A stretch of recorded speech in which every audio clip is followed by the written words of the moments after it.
The dust of the obsidian plains still choked the air, thick with the metallic tang of drying blood and the sharp scent of burnt ozone. Kaelen Thorne, or simply Kael, a name now echoing with hollow defeat, felt the rough stone of the castle wall pressing against his exposed back. His silver-plated armor, once a beacon of the Sunlet Order, was now marred by jagged cuts. His shield, bearing the proud winged lion crest, lay uselessly cracked beside him. The battle for the last bastion of the free lands was over. They had lost. A shadow fell over him, not the long, fading shadow of the setting sun, which was oddly twin-moon tonight, but a living, oppressive darkness. He slowly lifted his head, the movement a painful effort, and met the gaze of his captor. She was legend made manifest. Lysandra Vex, the Bloodwing General, the Emperor's chosen Warbride. She stood easily 7 feet tall, the massive feathered wings that sprouted from her back a deep oily black that drank the light. Her armor was obsidian dark, etched with swirling runes that glowed a furious violet.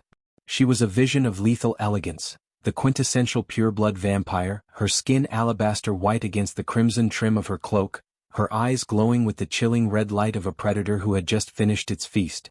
In her hand she held a great sword, its blade slicked with something too dark to be oil, too rich to be water. A paladin of the Sunlet Order, her voice was a low, velvet rasp, devoid of emotion, like silk drawn over a whetstone. The last one who dared stand against the might of the Shadow Empire. I expected more fire. Kael coughed, the movement bringing fresh pain to his ribs. Fire fades when smothered by lies and darkness, General Vex. But embers remain.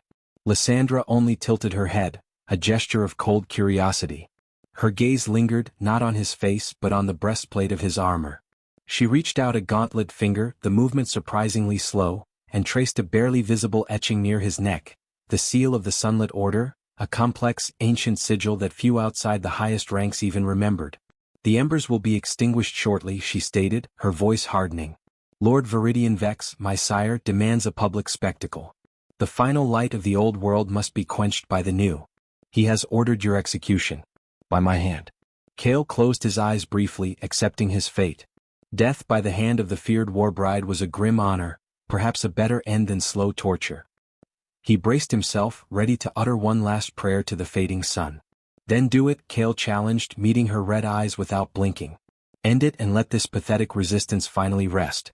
A strange flicker crossed Lysandra's perfect, sculpted features, a micro-expression too fleeting to identify.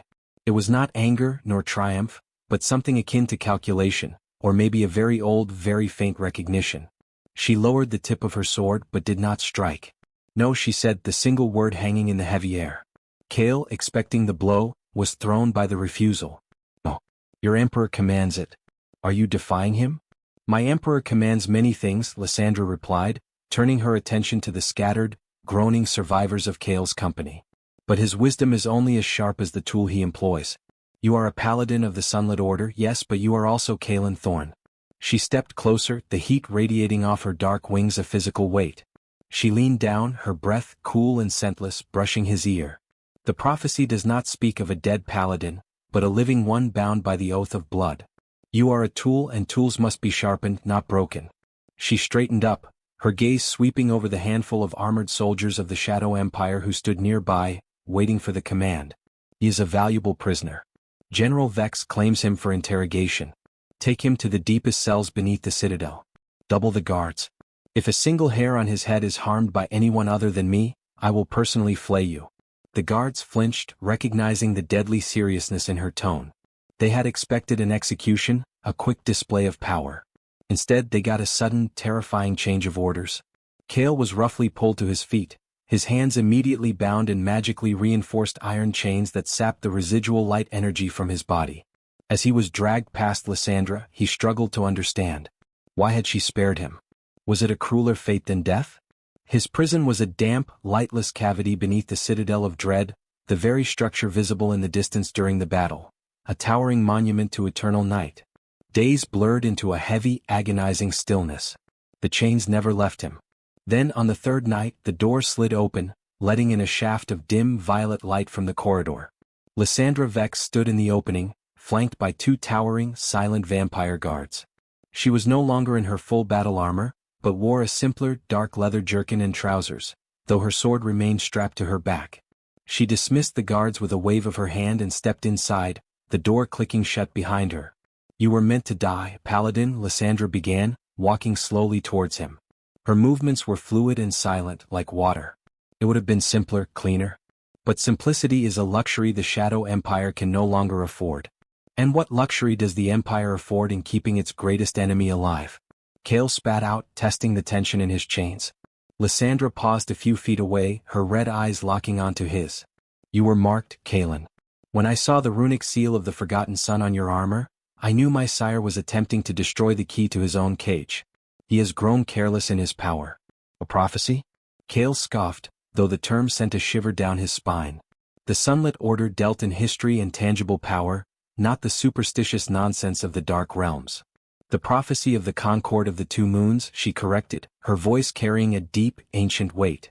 It states that the final reign of shadow will only be broken when a paladin of the true sun is bound, not by chains, but by a ritual of blood and vows to a daughter of the first night.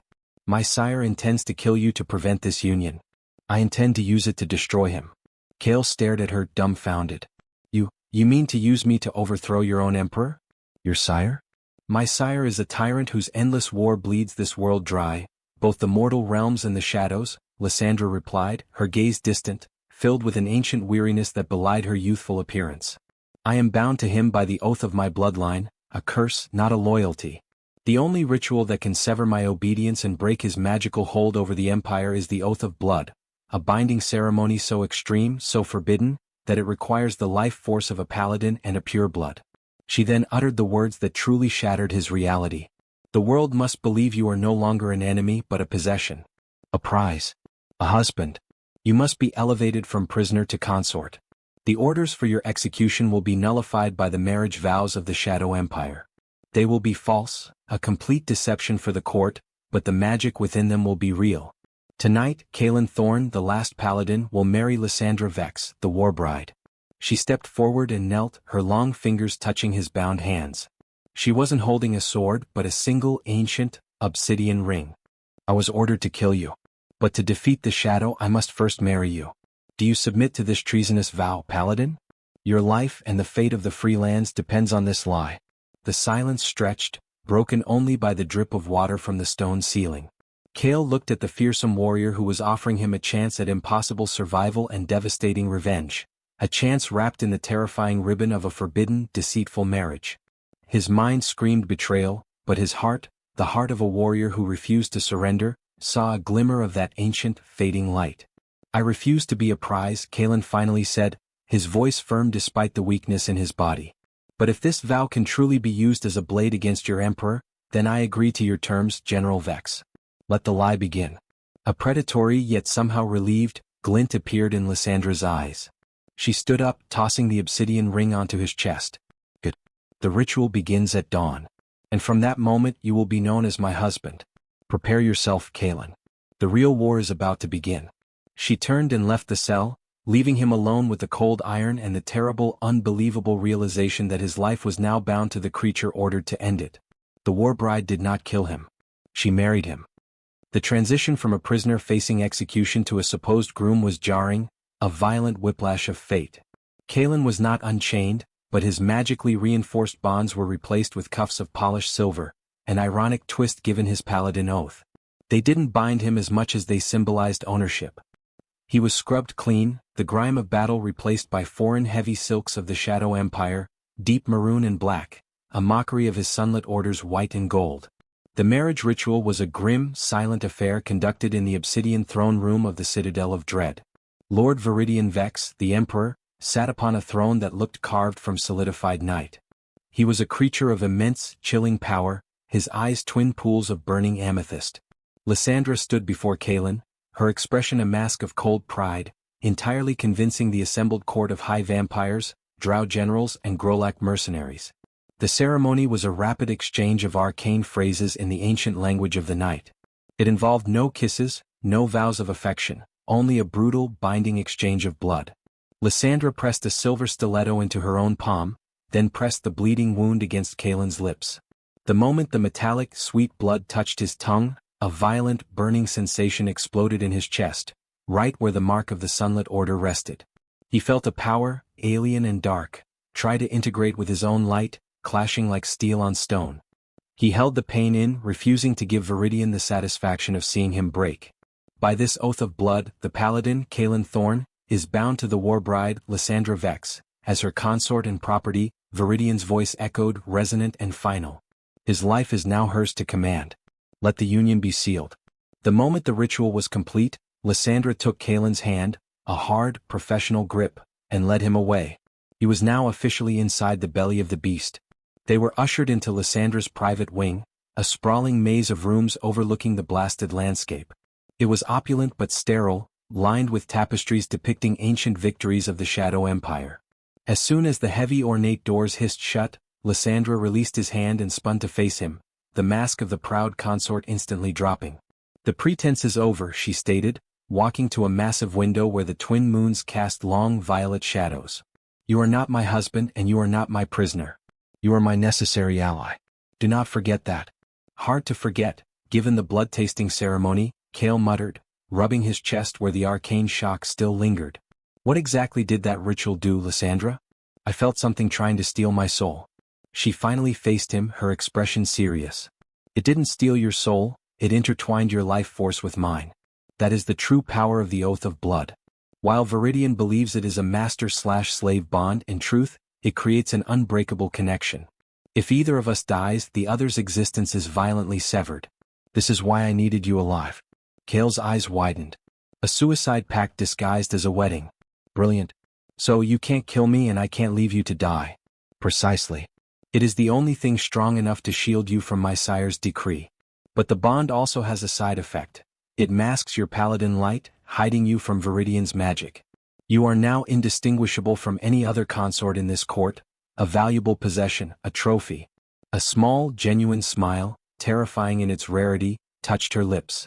Welcome to your new life, Consort Thorne. Over the next few weeks, the necessity of the lie became acutely painful. Kaelen was forced into the rigid schedule of the Shadow Court. He had to attend banquets where blood was served in crystal goblets, and stand silently beside Lysandra as she issued military commands to generals who saw him as little more than a pet. The hardest part was the enforced intimacy of their quarters. They shared a single, sprawling suite. Lysandra insisted on maintaining the absolute facade for the servant guards who constantly monitored them. This meant holding hands, brief touches and, most painfully for Kael, sharing the same bedchamber.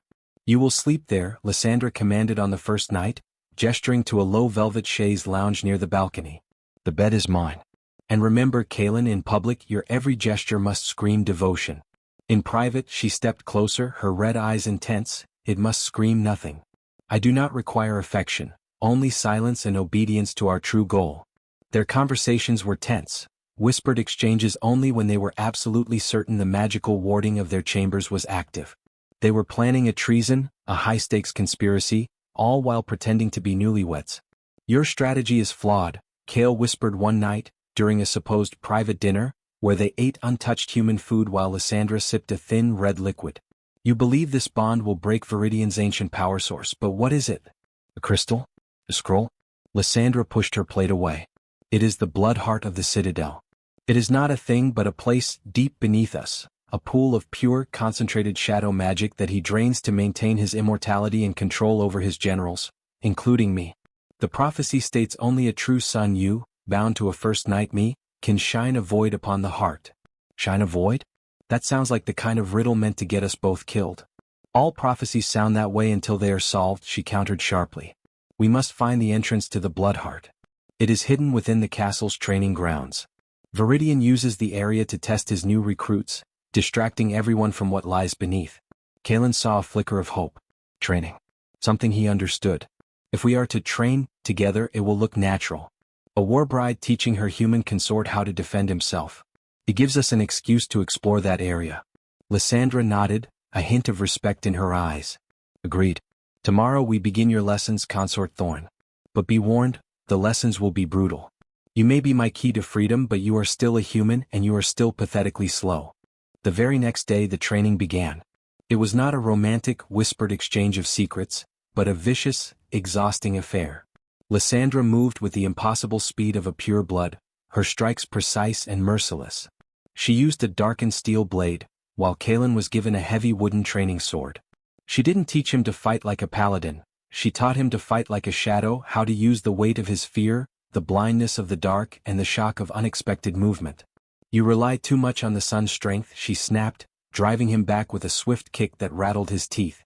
In this realm the sun is dead. Use the shadows. Embrace the fact that you are small, slow and soft. Make them forget what they are looking for. Kaelen fell, his body screaming in protest. The irony was almost unbearable. The paladin, the champion of light, was being taught to use darkness by the most feared vampire in the Empire. Yet, in those brutal sessions something began to shift. The intense proximity, the shared goal, the necessity of relying entirely on each other to survive, slowly began to erode the fierce hatred he held for the enemy. One evening, after a particularly bruising session, Lysandra stood over him, her face inches from his, sweat glistening on her pale brow. You have spirit, Kaelen, she admitted, her breath hot. A warrior's spirit. It is the only reason you have survived this long. But you must learn to trust your bond. It is not just a shield, it is a shared strength. She lifted his chin with a cool finger, her red eyes probing his. Remember this, you are the key to my freedom and I am the key to your revenge. We are allies bound by treason, nothing more. But we must sell this lie to the world or we both die. As she turned to walk away, Kaelen caught her wrist. Lysandra. When we win? When Veridian is gone, what happens to the bond? To the marriage? She looked back at him, her face inscrutable. The bond remains. It is unbreakable. The marriage? She gave him a look of cool dismissal. That is the lie that simply ends. Now rest. We explore the crypt tonight. Kaelen watched her go, the obsidian ring on his finger suddenly feeling heavy, a chain of betrayal linking him forever to the vampire Warbride. The deception was complete. He was the enemy's consort, living under the nose of the tyrant, but the deeper they fell into the lie, the more terrifyingly real their bond felt. The crypt was a cold, silent museum of the dead, a labyrinth of forgotten ancestors of the Vex line. It was beneath the Citadel's notorious training grounds, a fitting disguise for the entrance to the Bloodheart. For 2 weeks, Lysandra and Kaelen spent the darkest hours of the night down there, ostensibly searching for ancient battle relics, but in truth, tracing the faint magical currents that Lysandra felt pulling toward the prophecy's destination. The tension between them was a taut wire, humming with unspoken conflict and reluctant respect. In the light of day, Kaelen played the role of the devoted, if somewhat overwhelmed, consort, always a step behind the formidable Warbride. In the shadow of the crypt, their roles were reversed. Your paladin training, Lysandra whispered one night, the sound barely disturbing the dust, it teaches you to strike at the physical weakness. Here you must strike at the magical weakness. Kaelen knelt, running his gloved fingers over an altar carved with forgotten runes. And what weakness does the Shadow Empire have, besides its megalomaniacal leader? The source, she hissed, her red eyes narrowed on the altar. Veridian's longevity isn't natural, even for a pureblood. He drains the life force from the Bloodheart. It is a font of pure darkness, but it relies on an absolute magical equilibrium. The prophecy says a sunlet object must be introduced at the moment of the void's opening. She looked at him, her gaze intense. You are the sunlet object, Kaelen. Your light, contained by the oath of blood, is what will create the void. But we must find the entrance first. During these secret excursions, Kaelen began to understand Lysandra not as a monster, but as a prisoner defined by her chains. He noticed the minute tremor in her hand when she spoke of Lord Veridian, the sudden fierce look of pride when she successfully navigated a trap Veridian had laid centuries ago, confirming her deep knowledge of his mind. She wasn't merely treasonous, she was revolting against generations of forced servitude. Their bond, the forced intertwining of their life forces, was the true crucible. It began manifesting in strange ways. One afternoon, Kaelen was sparring against a particularly aggressive Grolak trainee. He was slow to block a massive bone-crushing blow. Just as the axe handle swung down, a sudden blinding speed surged through him.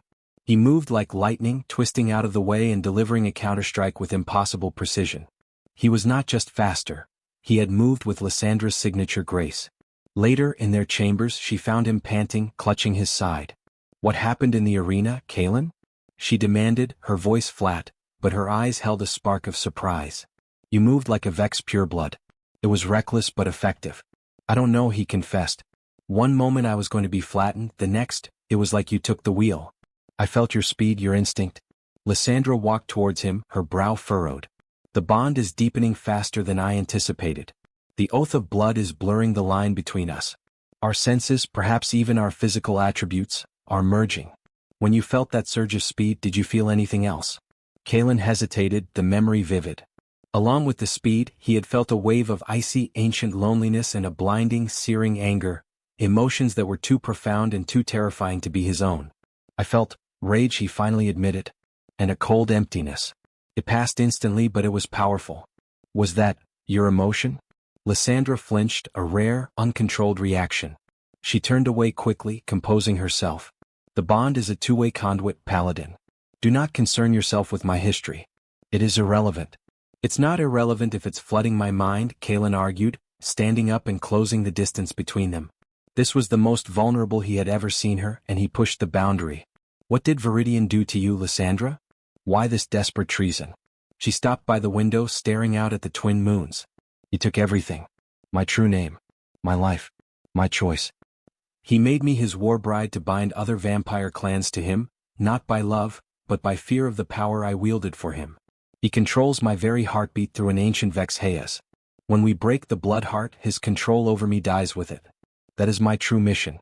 He finally understood the depth of her sacrifice. Her freedom was conditional upon Veridian's destruction, a fact that overshadowed her survival. The true breakthrough came 3 days later in the crypt. They found a section of the wall that didn't look carved but melted into place.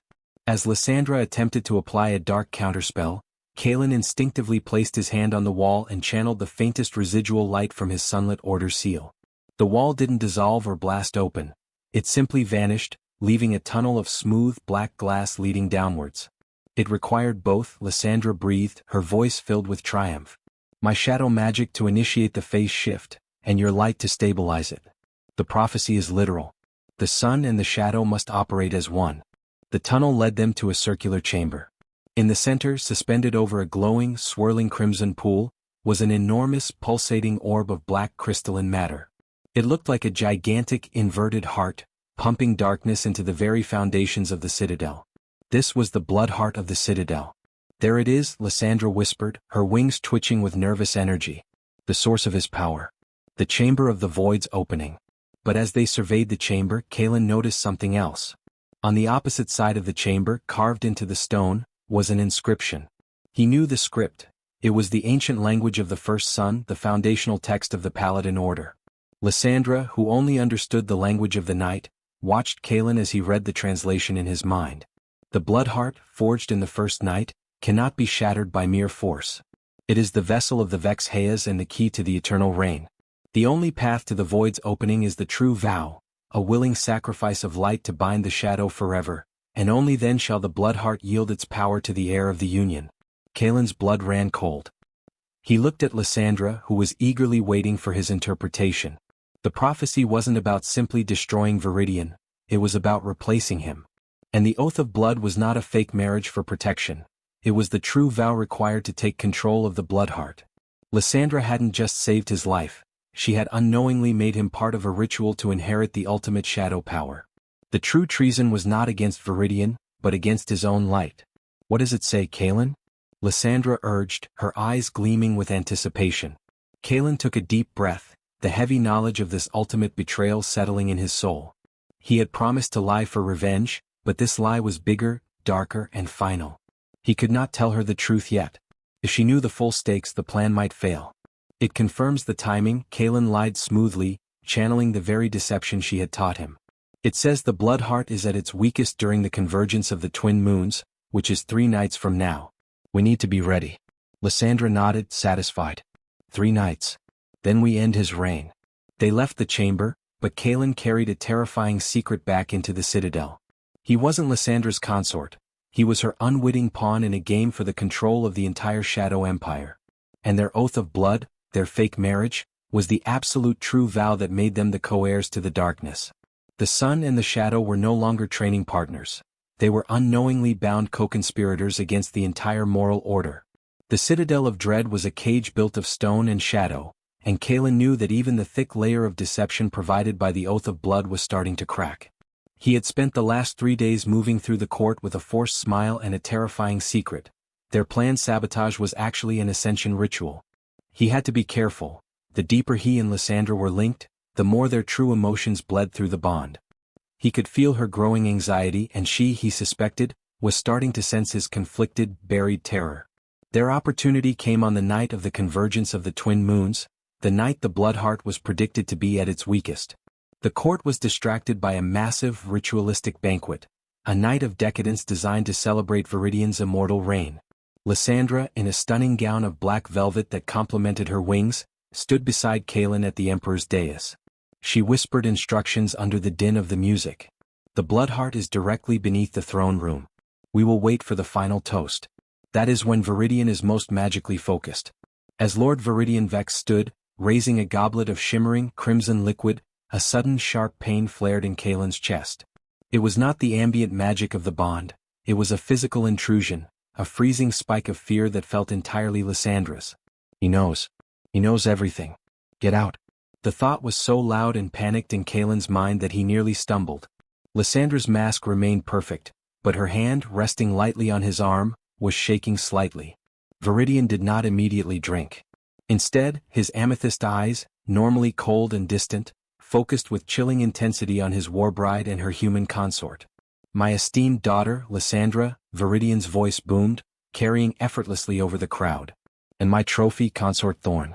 Tell me, my Warbride, is the oath of blood truly performing as intended? Is the Paladin's spirit finally broken? Lysandra met his gaze, her voice dripping with calculated arrogance. The bond is absolute, sire. His light is quelled, his obedience unwavering. He is merely a tool now, useful for nothing but the occasional distraction. A distraction, Veridian mused, his smile thin and cruel. And yet, my daughter, your heart rate is elevated. And my personal sorcerer detected a rather curious surge of sunlet energy emanating from the crypts beneath the training grounds a few nights ago. Energy that coincides precisely with the ancient prophecy of the true vow. The smile vanished. You did not merely marry him to silence the prophecy, Lysandra. You married him to fulfill it. You seek to bind the Bloodheart and steal my throne. Treason. The music stopped instantly. The entire court was paralyzed. Lysandra acted with the speed of a striking viper. She shoved Kaelen away from the dais, simultaneously drawing the long, curved dagger she kept hidden in her gown. Now, Kaelen. The tunnel. Go. She launched herself at Veridian, her black wings exploding outwards, creating a cyclone of displaced air and shadows. The Emperor easily parried her desperate attack, his own power erupting in a blinding burst of purple energy that slammed Lysandra back against the obsidian wall. You cannot defy the Heirs, my daughter? Your blood is mine. Veridian roared. Kaelen knew this was it. The thumbnail moment. He didn't hesitate.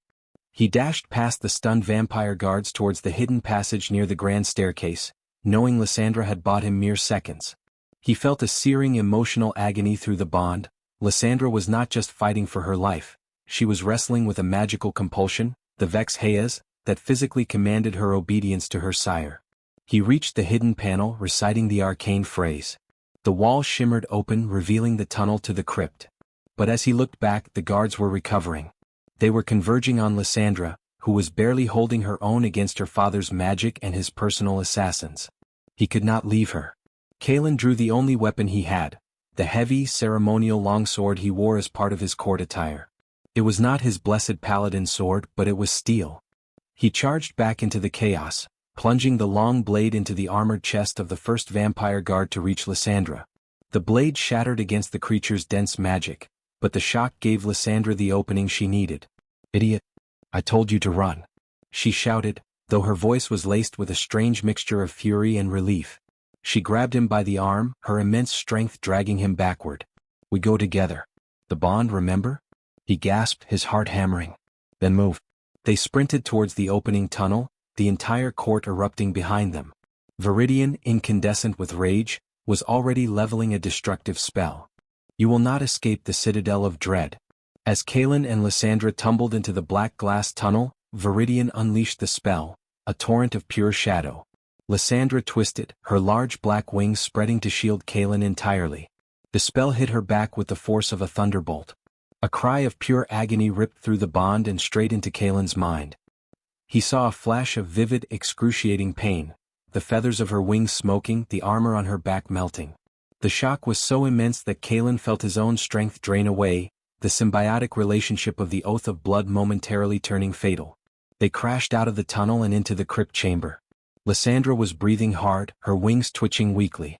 "They'll be through in minutes," she choked out, pushing herself up with difficulty. "We must reach the outer walls." They raced through the lower catacombs, the sound of armored boots echoing behind them. They emerged from a secondary passage, not into the training grounds but into the castle's armory.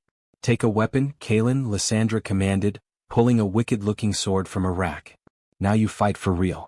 Kaelen seized the nearest sword, a solid, balanced long sword, and grabbed a discarded shield bearing the crest of the Shadow Empire, a viper coiling around a skull. It was an insult to his former life, but he needed protection. They fought their way through the barracks and into the outer courtyard. The sun had long set, and the twin moons glowed blood-red in the smoky sky, exactly the scene on your thumbnail. The ruined battlefield stretched out before them, but the final high wall of the citadel remained. They stopped at the foot of the wall, their backs to the stones. A full company of Veridian's elite guard, armored in black and violet, blocked their path to freedom. "This is the end of your treason, Warbride," their captain sneered, raising his mace. Lysandra drew her newly acquired sword. She was injured, her wings barely functional, but her eyes burned with feral determination.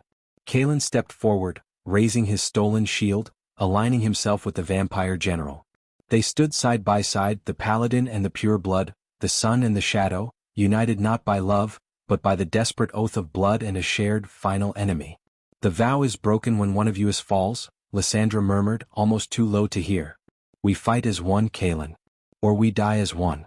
Kaelen felt a rush of adrenaline, and with it, a strange sense of belonging he hadn't felt since his order fell. He looked at the woman who was ordered to kill him, but who now stood ready to die protecting their shared betrayal. He gripped his sword tighter. "Let them come, Lysandra," Kaelen growled, the battle lust of the Paladin finally overcoming the terror of the consort. "I never liked formal dinners anyway." They charged into the thicket of black armor, the Paladin's shield deflecting mace blows while the Warbride's sword danced in a lethal arc of shadow magic. They were two sides of a forbidden coin, and their combined fury was a spectacle of treason, carving a path towards the freedom of the desolate plains.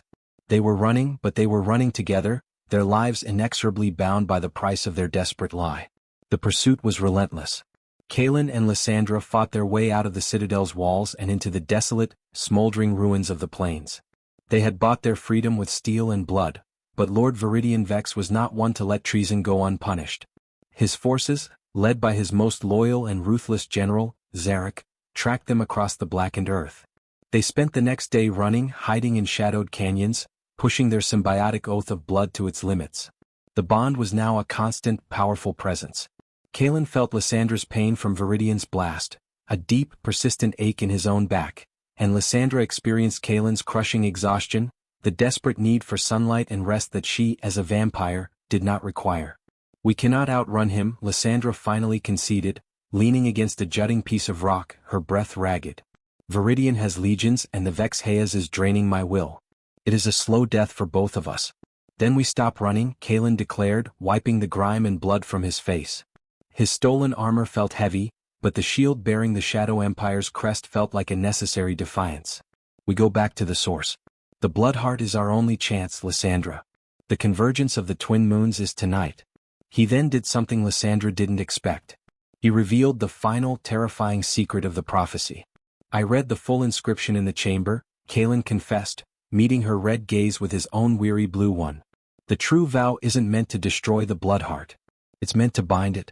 The prophecy says the power will yield to the heir of the Union. Our fake marriage is the key to inheriting Veridian's throne." Lysandra stood perfectly still, her eyes wide with shock. Her face, usually a mask of control, fractured. You knew this? And you kept it from me?" "I couldn't risk the plan failing," Kaelen argued, stepping forward. "If you had known the stakes, the complete inversion of our goals, you might have hesitated. You wanted freedom, not power. I know your heart, Lysandra. I feel it now. You would have refused to become the next tyrant. But we don't have a choice. The prophecy is absolute. We seize the power to end the war, or Veridian kills us both and reigns forever." The betrayal hung thick between them, heavier than any chain. Lysandra's eyes narrowed, not with hatred for the lie, but with fear for the truth. "If we bind the heart, it means we become what he is," she whispered, her voice laced with horror. "We rule the Shadow Empire. You, a Paladin, will become the consort of the night. No, Kaelen countered firmly. We won't become him. We use his source of power to break his chains, and then we use the strength of the Oath of Blood to forge something new. We will not rule the darkness, we will remake it. His conviction, fueled by the bond that linked their desperate wills, finally swayed her. Lysandra slowly extended her hand, not for battle but for alliance. Then let us use this treacherous lie to forge a true future. Kaelen Thorne, she agreed, her voice resolute. We go back. Tonight. Their return to the citadel was not quiet. They didn't sneak. They found a high point overlooking the plains and lit a signal flare, a deliberate provocation to draw Veridian's forces out and create a distraction. They were immediately met by General Zarek and a contingent of elite guards. The fight was brutal, fueled by the combined light and shadow energies that now coursed between Kaelen and Lysandra. Kaelen moved with vampire swiftness, dodging Zarek's heavy mace, while Lysandra used her fading light energy to temporarily blind a cohort of archers. The blurred lines of their powers made them unpredictable. During the melee, Kaelen noticed a faint, guiding light, a flash of white in the distance. It was Elder Soren, Kaelen's old mentor, leading a small, desperate band of the surviving Sunlet Order fighters. They had seen the signal. Lysandra, our allies are here. Kaelen shouted, parrying a deadly strike. A diversion. We split and find the weakest entry to the crypt. They fought their way through Zarek's line, Lysandra tearing a path with shadow magic, Kaelen hammering the center with the strength of his stolen shield. They plunged into a sewage grate leading beneath the castle, leaving the desperate fight raging above them. They raced through the foul-smelling tunnels until they reached the hidden entrance to the Bloodheart chamber. The moment they stepped into the black glass tunnel, the immense power of the Bloodheart pulsed around them, stronger than ever before. Lord Veridian Vex was waiting. He stood before the crimson pool, his entire body glowing with amethyst power, draining the Bloodheart to fuel his final defense. You cannot surprise me again, Warbride, Veridian sneered. The Heirs warned me. The moment you entered the crypt, I felt the treacherous bond strengthening. You will die here, both of you. And the Paladin will be absorbed into the heart to fuel my eternal reign. No, sire, Lysandra cried, leveling her sword. Tonight the bond breaks your chain. The final confrontation began. It was not a conventional fight, but a battle of arcane will. Veridian directed torrents of raw shadow magic at them. Lysandra met him with her own dark power, but the Heirs fought her from within, causing her strength to falter. Kaelen knew this wasn't about swords. It was about the vow. Lysandra. The true vow. Kaelen yelled. He dropped his sword and shield and rushed past Veridian's attacks towards the massive, inverted crystalline heart. What are you doing, Paladin? Veridian roared, unleashing a bolt of shadow aimed at Kaelen's back. Lysandra screamed and threw herself in the path of the bolt, shielding Kaelen again. The impact sent her staggering, but she remained upright, her will pushing back the Heirs. You must reach the heart, Kaelen. I will hold him. Kaelen reached the base of the Bloodheart. He looked at his own hand, still wearing the obsidian ring, the sign of the Oath of Blood. He focused all his remaining light, all the truth of his Paladin heart, and the chaotic, dark energy of his bond with Lysandra. You are the light, I am the shadow. By the Oath of Blood, the vow is made true. He roared, slamming his hand onto the surface of the Bloodheart. A blinding, cataclysmic burst of energy erupted. It wasn't light or dark. It was a pure, neutral energy that forced the two extremes into perfect equilibrium. The true vow was fulfilled. The crystal heart didn't shatter. It went completely dormant. Veridian screamed, a sound of pure agony and impotence. The connection to his immortality, the source of his control, was instantly severed. The amethyst glow around him died, leaving him looking frail and ancient. The power? It is yours now, Veridian rasped, defeated, staring at the inert heart. Lysandra, exhausted but free, turned and faced her sire. No, father. It is no one's. The power is simply silent.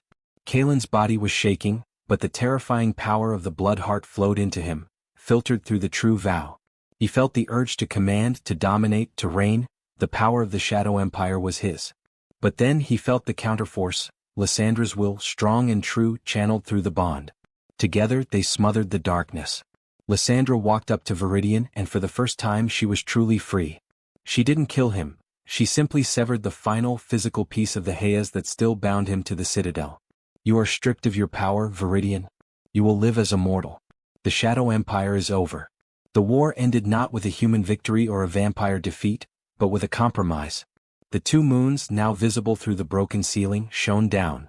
Days later, the remnants of the Sunlet Order and the now liberated non-pureblood vampires stood together in the ruined plains. The citadel of dread was crumbling. Kaelen and Lysandra stood on a high ridge side by side, still wearing their mixed armor, the human shield, the vampire sword. The bond remains, Kaelen, Lysandra murmured, looking at the distant horizon where the first hint of true dawn was breaking. The marriage remains. Yes, Kaelen agreed, looking at the woman who had been ordered to kill him, but who now was his only anchor. But the lie is over. We are bound by the truth now, Lysandra. The truth of what we broke and what we must now build. They had used a treacherous lie to gain power, but they had sacrificed that power for peace. They stood together, the Paladin and the Warbride, the symbols of the old conflict, now forged into the heirs of the dawn. Their oath of blood, the fake marriage, was now a true bond, the foundation of a dangerous, necessary new world. The silence that followed the defeat of Lord Veridian Vex was louder than any war cry. The blood heart pulsed, no longer with malign power, but with a quiet, inert stability. The threat was gone, but the immense, crushing responsibility had just begun. Kaelen Thorne and Lysandra Vex stood in the empty chamber, still covered in grime and blood. The oath of blood now felt less like a chain of betrayal and more like the very anchor of their beings. Their shared victory was palpable, a current of relief and exhaustion flowing between them. "We did it," Kaelen whispered, the words tasting like dust and triumph. "The Heirs is broken. You are free, Lysandra." Lysandra looked down at her hands, flexing her fingers, testing the freedom. The intense internal pressure that had governed her every heartbeat for centuries was finally gone. Her wings, though damaged by Veridian's blast, were hers alone.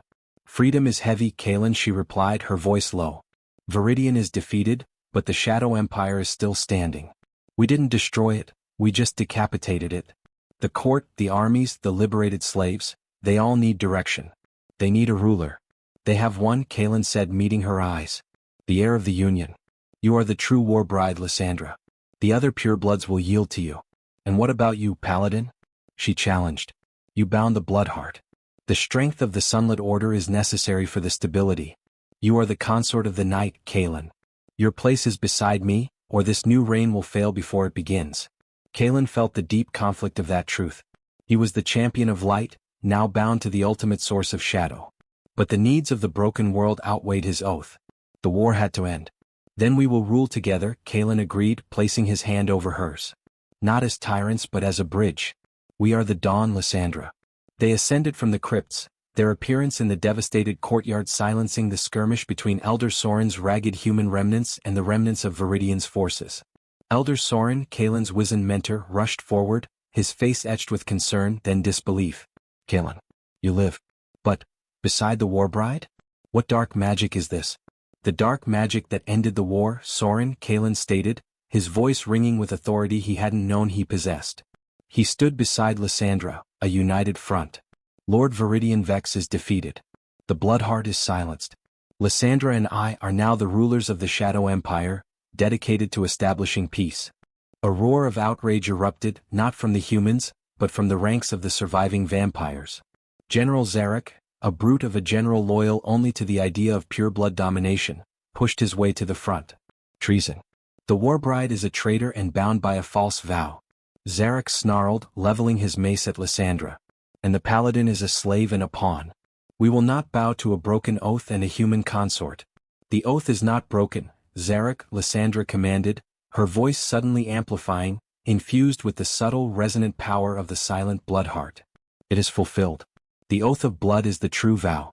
I am the first daughter, and my rule is sanctioned by the ancient law of the Vex line. Yield or die." Zarek hesitated, recognizing the depth of power in her voice, but his hatred for the human standing beside her was stronger. He raised his mace. "Never." Kaelen moved first. He didn't use the stolen sword. He used the subtle, dark speed the bond had gifted him. He slammed his shield into Zarek's chest, throwing the heavy vampire general off balance.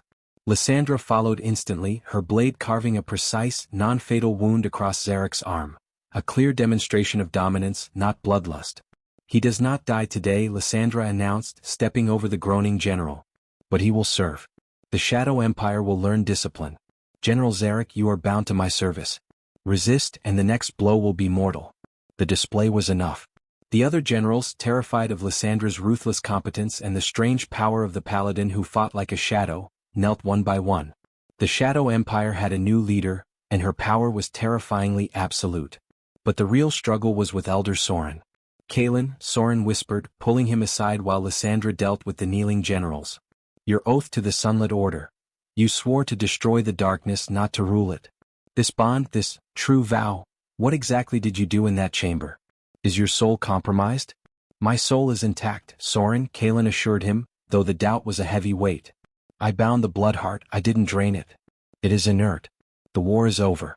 If I had destroyed Lysandra's chance at freedom, Veridian would have won. We ended his tyranny without shedding further blood. Isn't that the highest Paladin virtue, peace? Soren looked at Lysandra, the beautiful, terrifying queen of the shadows, who was now issuing orders for the humane treatment of the liberated slaves. He saw the genuine change, but he also saw the obsidian ring on Kaelen's finger, the symbol of his final, forbidden allegiance. Peace bought with the chains of the enemy is still peace, Kaelen, Soren said, his voice heavy with ancient wisdom. But the light will never trust the shadow. You have chosen a lonely path. The Sunlet Order will not follow you into this citadel. We will retreat and watch. Prove that the heirs of the dawn are not just a darker tyranny. It was a final, painful severing. Kaelen was no longer a paladin of the Sunlet Order. He was the consort to the Vampire Queen, a bridge between two broken worlds. He watched Soren and the last of his people march away, their hope tinged with deep suspicion. Lysandra joined him, placing a hand on his shoulder. They do not trust the lie that became our truth. No, Kaelen replied, turning to face the ruined citadel. But they will. We have to prove that our bond is not just about survival but about rebuilding. We start now, Lysandra. The court must be purged, the laws rewritten, and the war machine dismantled. Their first night as rulers of the former Shadow Empire was spent not in a lavish chamber, but in a small, secure office, poring over ancient texts and writing decrees. Their relationship, born of deception and survival, was shifting again, from reluctant allies to equal partners in a monumental task. The terrifying secret of the true vow was now their shared burden, their joint mandate to forge the dawn from the darkest ashes. The real challenge was not defeating Veridian, but governing the peace that followed. The Bloodheart was silent, but the court of high vampires, drow nobles and newly bound generals like Zarek, waited, watching for a single mistake to break the fragile oath of blood and reclaim the shadow for themselves. Their marriage was real in magic, but it had to be made real in governance, or their fragile reign would collapse. The new day brought a wave of silent, insidious resistance. The high vampires who made up the former Shadow Court were creatures of tradition and immense, ancient pride. They had bowed to Lysandra Vex because she was a pureblood, powerful, and sanctioned by the oath of blood. But they scorned Kaelen Thorne, the human paladin who stood beside her, his very presence an insult to their millennia of superiority. The first full meeting of the newly constituted council was held not in the grand, intimidating throne room, but in a smaller, warded council chamber, a sign that Lysandra was operating with careful pragmatism, not bombast. Lord Valthus, the oldest and most influential of the court, a vampire whose history predated the citadel itself, led the opposition. He was all silken voice and veiled contempt. My queen, Valthus began, inclining his head barely an inch. We accept the ascension of the Warbride as decreed by the ritual. However, the position of consort is merely ceremonial. Matters of state, particularly the management of the drow legions and the allocation of vital resources, must be decided by the council. The paladin, Consort Thorne, lacks the requisite experience, the blood for such decisions. Kaelen felt the familiar sharp spike of anger, but it was Lysandra who spoke first, her voice a chill whip crack in the chamber. The true vow binds my rule and my consort's rule together, Lord Valthus, Lysandra stated, her red eyes locking onto the ancient vampire. His authority is not ceremonial, it is absolute, equal to my own. He is the heir of the Union. Furthermore, he holds the only key to the Bloodheart. Without his influence, the heart remains silent, and the source of our strength remains dormant. Anyone who questions his command questions mine. Valthus merely smiled, a slow, condescending curve of his lips. A threat, my queen? A fascinating demonstration of loyalty to a pet. But the laws of succession are clear. The consort has no right to alter the fundamental laws of the empire. We demand the immediate restoration of the human subjugation protocols and the continuation of the resource wars. The core of the conflict was clear. The court wanted Kaelen removed and the war restarted. Kaelen knew he had to act, not just as Lysandra's shield, but as her political equal. He stepped forward, his body radiating the latent, subdued light energy that Lysandra's bond now filtered and amplified. "The war is over," Kaelen announced, his voice steady, channeling the unexpected calmness that flowed from Lysandra through the bond. "The new rule is founded on strategic peace. Lord Valthus, you speak of resources. Where did those resources go? They were bled dry by a millennia of pointless aggression under Veridian. We will rebuild the economy through cooperation, not conquest." He looked directly at General Zarek, who stood brooding at the corner, his arm still bandaged from Lysandra's strike. "General Zarek will be tasked with dismantling the outer garrisons and repurposing them as trade ports. His legions will become builders, not destroyers. This is not a request, General, it is a direct command from the heirs of the dawn." Zarek's face twisted in silent fury, but he gave a grudging, shallow bow. The display of absolute authority was startling to the court. Kaelen, the human, was giving orders to the most brutal vampire general, and Lysandra did nothing to contradict him. Later that night, Lysandra found Kaelen alone, poring over maps of the dilapidated drow mining territories. She had been observing him from the doorway, her immense black wings folded neatly against the wall. "You handled Valthus with surprising competence, Kaelen," she admitted, walking in. "You pushed him precisely where he was weakest, the economy. But you gave Zarek a task that will feel like an insult. He will seek to undermine you." "I know," Kaelen replied, not looking up. "I gave him an insult I can measure. He will either fail publicly, giving us the right to execute him without internal backlash, or he will succeed and we will actually get trade ports. Either way we win." Lysandra stood beside him, her presence warm despite the natural coolness of her skin. She reached out and traced the lines on the map. "The most dangerous resistance is often hidden in the quiet hours," she murmured. "I felt your frustration in the council chamber, Paladin. That urge to strike him down, to end the argument with force. I felt yours too," Kaelen countered, meeting her gaze. "The desire to use the full power of the Bloodheart to crush his will, to make him kneel instantly. We hold each other back, Lysandra. Your darkness tempers my idealism and my light contains your ruthlessness." She nodded, a serious, solemn acknowledgement. Their relationship was now defined by this constant, involuntary emotional mirroring. They were two halves of a governing whole, their contrasting powers perfectly balanced by the oath of blood. "We must maintain the lie of the marriage," Lysandra stated, her voice returning to its pragmatic tone. "Not for the court's benefit but for our own.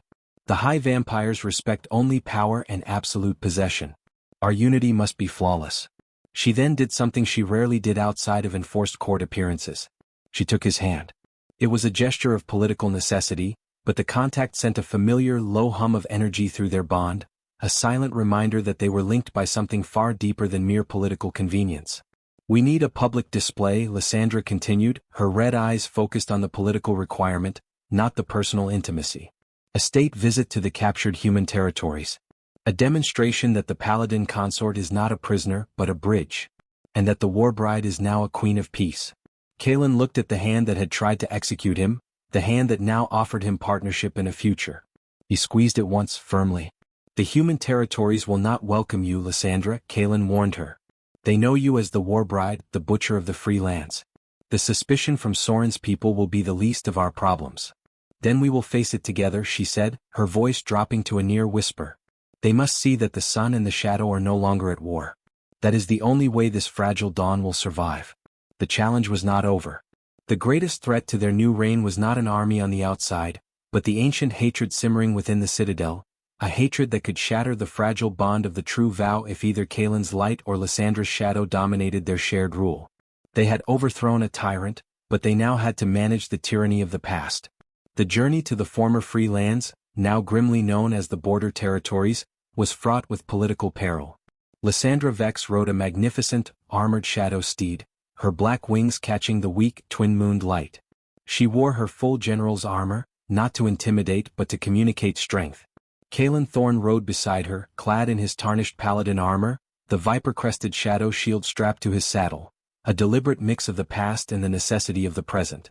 They were met at the outskirts of the territory by Lady Elara, the pragmatic human general who had served as Kaelen's second-in-command before the fall. Elara's face was a study in cold hostility. She had rallied the scattered remnants of the human resistance, and she was in no mood for pleasantries. "Warbride," Elara spat, ignoring the respectful title, "you bring us peace and a new chain. And you, Kaelen, she looked at him with profound disappointment, you bring her here as her pet. Is this what the Sunlet Order fought for? We bring an end to the war, Elara, Kaelen responded, dismounting and walking toward her, his posture that of a negotiator, not a warrior. Lord Veridian is gone. The Bloodheart is silent. Lysandra is Queen of the Shadow, and she offers unconditional peace and autonomy to the territories. Peace offered by the hand that murdered our people is not peace, it is a treaty of surrender, Elara countered fiercely. You stand beside the creature who slaughtered half my legion, Kaelen. How can you expect us to trust a union born of blood magic? Lysandra finally dismounted, her imposing height forcing Elara to look up. General Elara, I do not expect your trust. I expect your pragmatism. I am a pureblood and I am the most powerful force in these lands. I could continue this war and grind your people into the dirt. Instead, I offer my protection against the internal enemies who will rise up now that Veridian is gone. We seek to dismantle the Citadel's war machine. That is all Kaelen and I ask for, a chance to prove that the heirs of the dawn are different. The conversation was not yielding. The emotional barrier of centuries of war was too thick. During the tense exchange, an arrow, sharp and silent, flew from the woods and struck Lysandra's shoulder. It wasn't silver but a plain human arrow, likely fired by a distraught survivor seeking revenge. The effect was instantaneous and violent. Lysandra barely flinched, the arrow piercing her thick armor and pale flesh. But Kaelen staggered as if he had been struck himself. The oath of blood instantly transmitted a searing jolt of pain, a shock that momentarily clouded his vision and buckled his knees. Elara and her human guards immediately drew their swords, thinking Kaelen's reaction was a signal for attack. The few remaining vampire guards tensed, ready to defend their queen. Stop. Kaelen roared, even as he fought to suppress the transmitted agony in his shoulder. He saw the genuine raw fury that flared in Lysandra's eyes, a reflex of pure, ancient vengeance. He reached out and grasped the hand she was raising, the hand that was about to unleash a devastating torrent of shadow magic on the nearby woods. No, Lysandra. Control, Kaelen urged, his voice tight with shared pain. This is what they expect. Do not give them reason. Lysandra stood frozen, wrestling with the pain and the furious, instinctual urge to destroy. Her crimson eyes locked onto Kaelen's, and she saw the mirror of her own suffering reflected there. She slowly lowered her hand, her breath hissing out in a long, controlled exhalation. Elara, witnessing the Paladin absorb the vampire's pain and the Warbride suppress her killing instinct at his command, was momentarily stunned. She had seen the bond described in reports, but to witness its depth and Kaelen's unique influence was unnerving. Retrieve the assassin, Lysandra commanded, her voice steady despite the blood welling around the arrow shaft. Bring them before me, unharmed. The guards returned quickly, dragging a frightened, middle-aged woman, a farmer's wife whose family had been killed by the Warbride's legions years ago. The entire human contingent waited for the brutal, expected execution. Lysandra walked up to the woman, ignoring the arrow lodged in her armor. She looked down at the assassin, not with hatred but with a strange, cold pity. You sought justice for your dead, Lysandra stated. I understand that rage. But your arrow struck only me. If you had succeeded, the war would have begun again and all your people would pay the price. She looked at the assembly, then back at the woman. Justice is not vengeance. Kaelen, she looked to her consort. Kaelen walked forward, his presence providing a stabilizing, impartial weight. The new rule is based on the law, not blood feud. You have broken the fragile truce. You will be imprisoned for 1 year but your life will be spared. The resources you need to rebuild your farm will be provided by the Citadel. Lysandra then performed the final, shocking act of defiance against her own nature. She reached up and, with a grimace, snapped the arrow shaft, then pulled the head free from her shoulder. The wound sealed instantly, her pureblood physiology healing the damage, but the action sent another debilitating wave of pain through Kaelen. This wound is the price of peace, Lysandra announced to the shocked crowd, holding up the bloody arrow. We have paid for it in the past and we will pay for it now. General Elara, take the prisoner. I require a full accounting of your territorial needs. We begin rebuilding tomorrow. Kaelen and I will remain here for the duration. The display was a political masterstroke. She had shown strength, mercy, and, most importantly, the profound, stabilizing influence of Kaelen Thorne. Elara, still deeply suspicious, could not argue with the actions. The Warbride had been shot and had offered peace and justice, not retribution. That night, alone in their guarded quarters, Kaelen finally confronted Lysandra about the shared pain. That was calculated madness, Lysandra, Kaelen said, rubbing his aching shoulder. You ripped that out just to make a statement. I felt every shred of it. I needed them to see it, Lysandra admitted, leaning her head against the cold stone wall. She was exhausted, the emotional exertion of suppressing her instinctual rage more draining than any wound. I needed them to see that your pain is my pain. That the bond is real. It is the only way to earn the fear of the shadow and the reluctant respect of the light. She looked at him, her red eyes softer than he had ever seen them. You are the only part of this entire reign, Kaelen, that is not a lie. The sun and the shadow are one whether we wished it or not. We need to remember that when the real plots begin. The external opposition had been temporarily neutralized by their shared sacrifice. But Kaelen knew that their time in the human territories had also been a time of opportunity for their internal enemies, particularly General Zarek and Lord Valthus, to conspire in the dark heart of the Citadel. The war for the soul of the new empire was far from over. The Citadel of Dread felt different upon their return. The grim, oppressive atmosphere that had defined Lord Veridian Vex's reign was replaced by a simmering, insidious tension. The shadows were colder, the silence deeper. It was the silence of a conspiracy, the stillness before a coup. They are waiting, Lysandra Vex murmured, her voice tight as they swept through the grand hall. She was radiating an aura of absolute command, compensating for the unease she felt, which Kaelen felt doubled through the oath of blood. They are testing the borders of our authority, Kaelen Thorne agreed. He felt a creeping doubt through the bond, a corrosive emotion that wasn't his own inherent conflict, but a specific, cold poison targeting Lysandra's legitimacy. This is Valthus, Kaelen realized. He is trying to break her will. They immediately summoned General Zarek for a progress report on the trade ports, the insult Kaelen had issued in the guise of a command. Zarek stood before them, his posture a study in barely contained insolence. My queen, Consort Thorne. The project is a failure. The local tribes lack the discipline for construction, and the territory is too hostile. My legions are warriors, not builders. It proves that the human territories are only useful when subjugated. And the drow resources we allocated? Lysandra pressed, her voice sharp. Stolen, Zarek stated simply. A regrettable loss to local brigands. Kaelen intercepted the lie not through reason but through the bond. Lysandra felt a spike of triumph and contempt from Zarek that did not match his feigned regret. Kaelen recognized the internal contradiction. Zarek hadn't failed. He had deliberately sabotaged the effort and blamed the outcome on the humans to justify his demand for renewed conquest.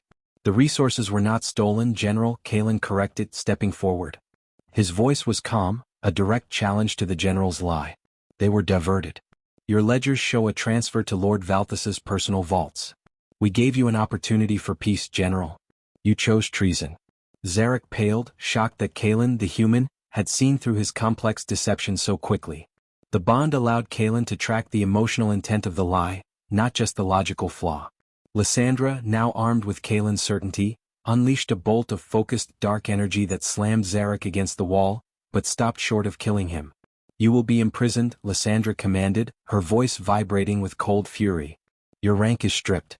If Lord Valthus is implicated in this, his fate will be sealed. This public demonstration secured Zarek's downfall, but it merely brought the true orchestrator, Lord Valthus, out of the shadows. Valthus appeared hours later, flanked by a council of ancient, highly respected purebloods. He did not deny the treasury transfer. He merely provided a chillingly logical justification. The general's actions, while regrettable, were driven by the instability of the crown, Valthus stated, his voice smooth and legally precise. My queen, the true weakness lies not in our army, but in your adherence to the true vow. We have consulted the ancient texts of the First Night. The oath of blood is only unbreakable if the consort is an equal source of magical power. He fixed his gaze on Kaelen, his contempt finally undisguised. Consort Thorne is a paladin, a warrior. He is deficient in pureblood arcana. The ancient law dictates that a high-ranking pureblood may challenge the consort to a duel of magical prowess. If the consort is proven inadequate, the oath of blood is deemed nullified, the bond is severed, and the queen must choose a more suitable mate. The court murmured in agreement. It was the perfect trap. They weren't challenging Lysandra's legitimacy, they were challenging the legitimacy of her bond, the very foundation of her reign. They were leveraging the paladin's inherent weakness, his lack of raw, inherited shadow magic. I accept the challenge, Kaelen stated before Lysandra could object. He knew refusal meant instantaneous loss of power and credibility. No, Kaelen, you cannot, Lysandra hissed later that night in their private quarters. Valthus is one of the oldest practitioners of Vex blood magic. He will flay your soul before you can raise your shield. This is what they want the bond broken. And you know, Lysandra, that running will only confirm their claims, Kaelen argued, his mind racing, fueled by desperation. We have to fight. But we won't fight on his terms. He expects a duel of raw power. We will give him a duel of truth. He walked over to the largest mirror in the room, focusing on his reflection, which was now subtly overlaid by a faint, dark ripple, a side effect of the constant bond. You taught me to use shadow and I taught you to contain rage. We will use the true vow itself as the weapon, Kaelen declared. Lysandra, tell me everything you know about the structure of the blood heart. I need to learn how to channel its silence. Over the next 24 hours, their chambers became a desperate academy of arcane counter-magic. Lysandra, the master of shadow, taught Kaelen, the master of light, how to feel the deep, inert power of the silent blood heart through their bond. She taught him how to draw on its neutrality, a power that was neither light nor dark, but pure equilibrium. It is not magic, Kaelen, it is anti-magic, she explained, tracing runes on his palm. Valthus will attack your light. You must counter with the void's silence, the absence of both light and shadow that our bond created. If you can channel that absence, his power will simply dissolve. Kaelen trained relentlessly, the effort draining him far more than any physical battle. He felt the cold, vast emptiness of the silent blood heart through the bond, a dizzying, terrifying well of potential power. If I fail, Lysandra, Kaelen whispered, exhausted, the bond breaks. You will be free of the vow. You must kill Valthus and rule alone. Lysandra looked at him, her red eyes burning with fierce refusal. The bond is not a chain I wish to discard, Paladin. It is the only thing that proves this dawn is real. If you fall, I will not rule. I will burn the citadel to the ground. You will not fail. The time for the duel arrived. It was set in the grand courtyard, the ground still scarred from the final battle. The entire court, including the newly freed drow and human prisoners who had stayed, gathered to witness the fate of the heirs of the dawn.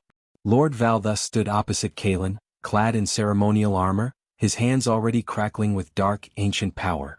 Kaelen wore only his black consort silks, standing bare-handed, his only visible connection to power being the obsidian ring on his finger.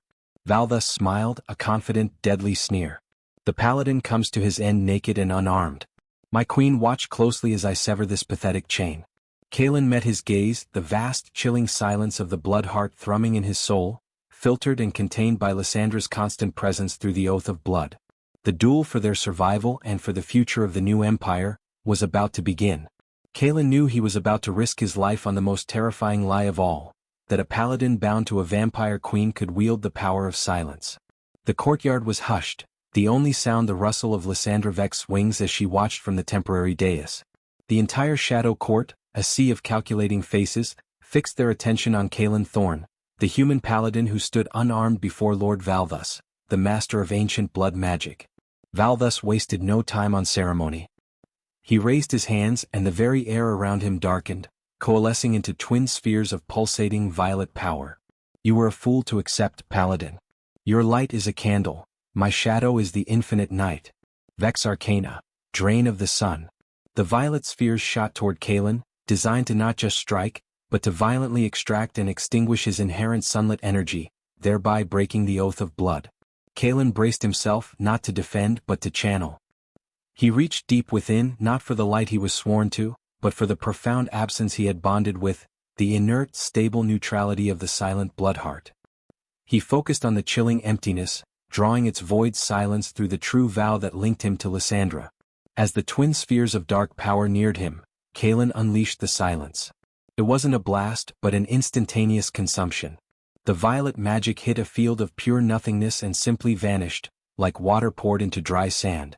The air, which had been charged with Veridian's ancient shadow magic, suddenly felt clean, empty. The court gasped. Valthus's eyes widened in genuine terror.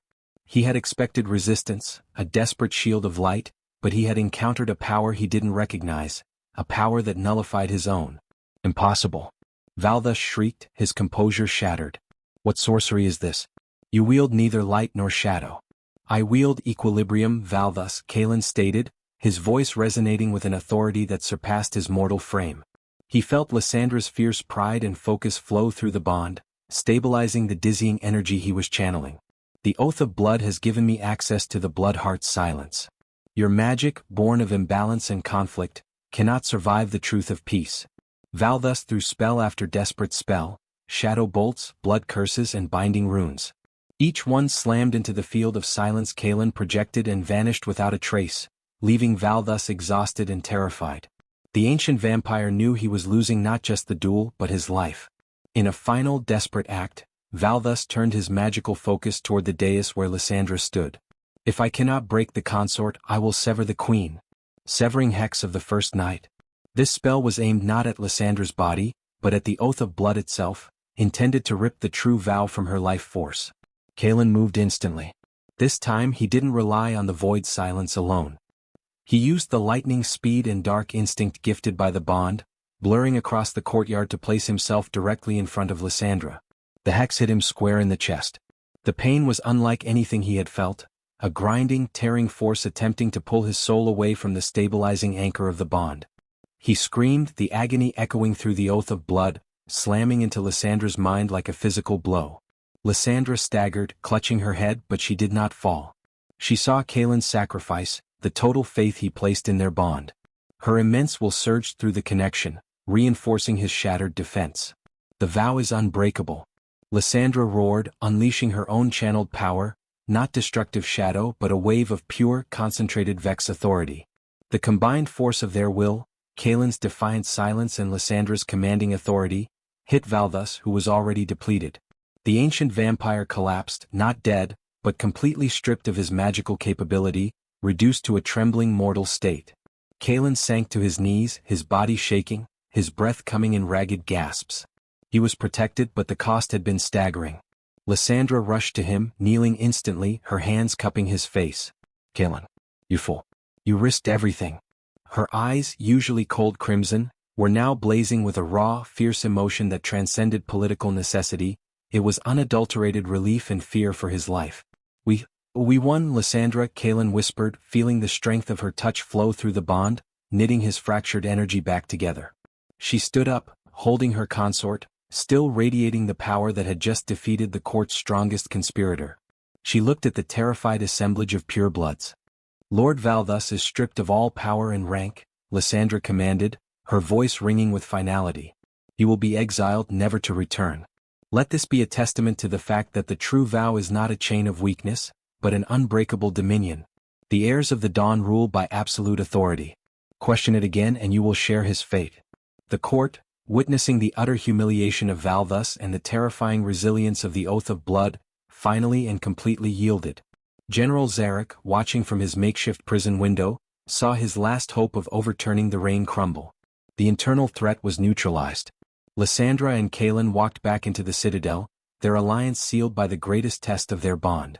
Kaelen was no longer the skeptical Paladin consort. He was the wielder of the void's silence, the source of the new empire's stability.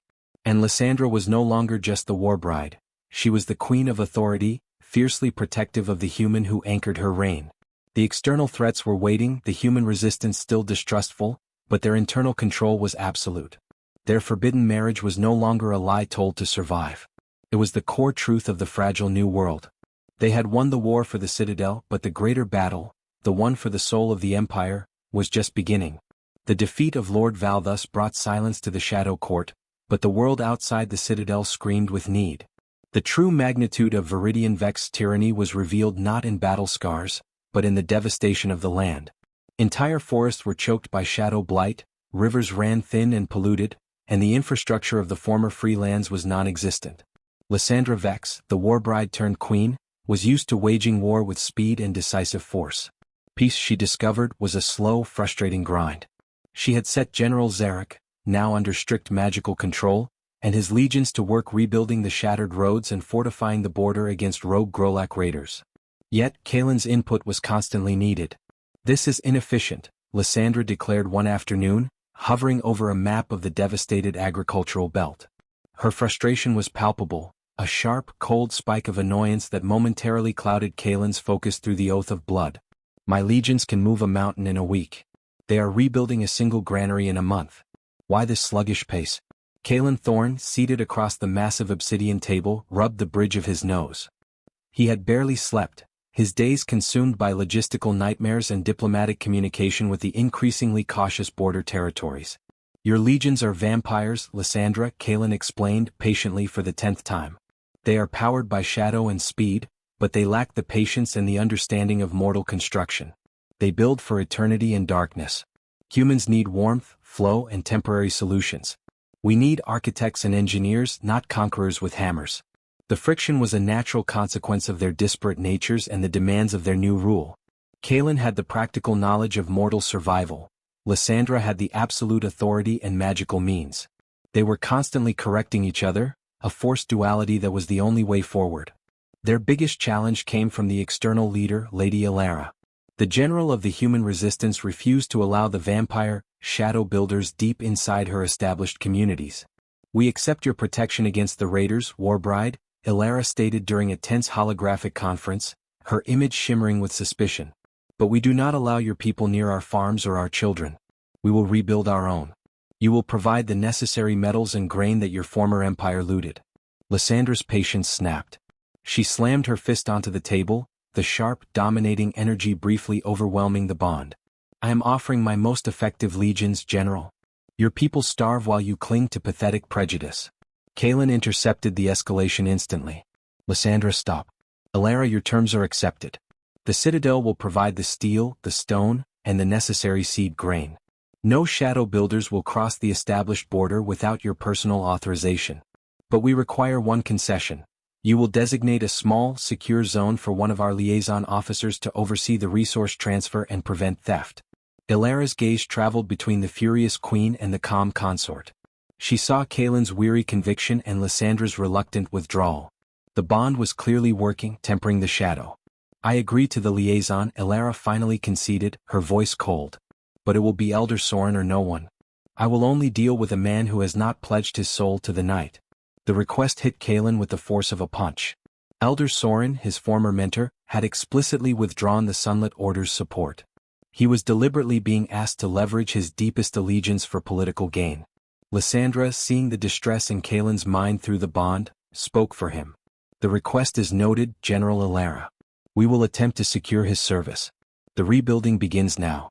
Later, Kaelen stood alone in his study, staring at a brittle, half-burned book of Paladin architectural designs. He missed the simplicity of the sword, the clarity of a direct enemy. The administrative war was far harder on his soul than the physical one. Lysandra entered, silent as always, and placed a single silver vial of shimmering liquid on his desk. It was a potent, distilled nutrient paste, a vampiric delicacy designed for maximum energy, albeit one lacking any mortal taste. "You look ill, Kaelen," she observed, her tone flat. "The workload is destroying you. You need sleep." "I am fine." "It is the exhaustion of being a human surrounded by creatures who do not tire," Kaelen replied, not looking at the vial. "And the pressure from Soren. He believes I am corrupted. He won't help us." Lysandra walked behind him and placed her cool, strong hands on his tense shoulders.